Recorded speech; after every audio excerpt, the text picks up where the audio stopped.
एक दिन की बात थी। दिनेश अपने एक पेशेंट को देखकर देर रात लौट रहा था कि तभी जो है रास्ते के बीचों बीच उसकी कार अचानक से ही बंद पड़ गई। ये उसके लिए काफ़ी हैरानजनक था क्योंकि पेट्रोल का जो टैंक था वो तो फुल था।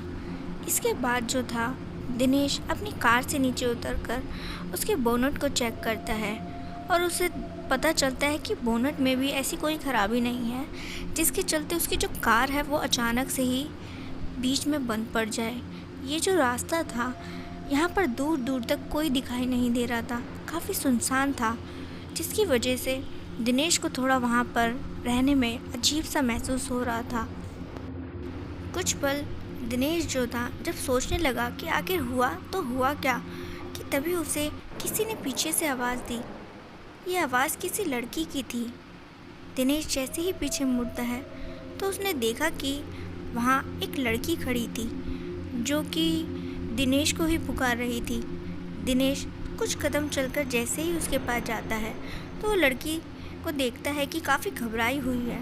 वो उससे उसकी घबराहट का कारण पूछता है तो लड़की ने बताया कि कुछ ही दूर उसका घर है, वहाँ पर उसका एक बीमार पिता है।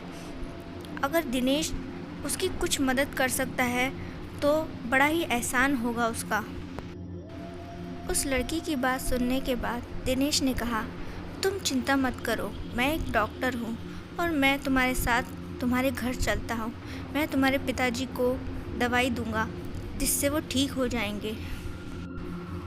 इसके बाद दिनेश अपनी कार में से अपना जो दवाई गोलियों का बॉक्स था उसको लेकर अपने उस लड़की के साथ निकल जाता है। कुछ दूर जाने के बाद वो देखता है कि वहाँ पर एक घर है, तो वो लड़की जो दिनेश है उसको उस घर में लेकर पहुँचती है।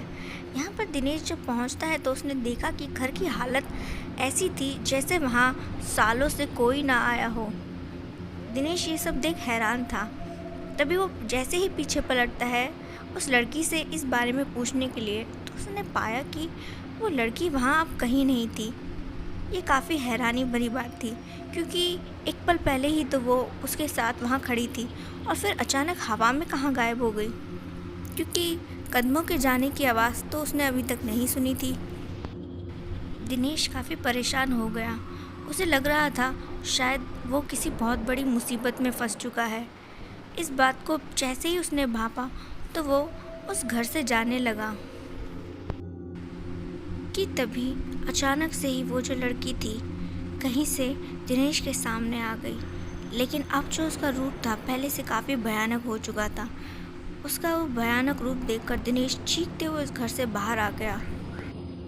वहाँ से निकल वो रास्ते पर दौड़ा तो उससे एक ट्रक मिला, तो उसने उस ट्रक से लिफ्ट ली। साथ ही उसने उस ट्रक ड्राइवर को अपनी आपबीती बताई, तो उस ट्रक ड्राइवर ने कहा उसके साथ भी एक बार पहले ऐसा ही एक हादसा हो चुका है।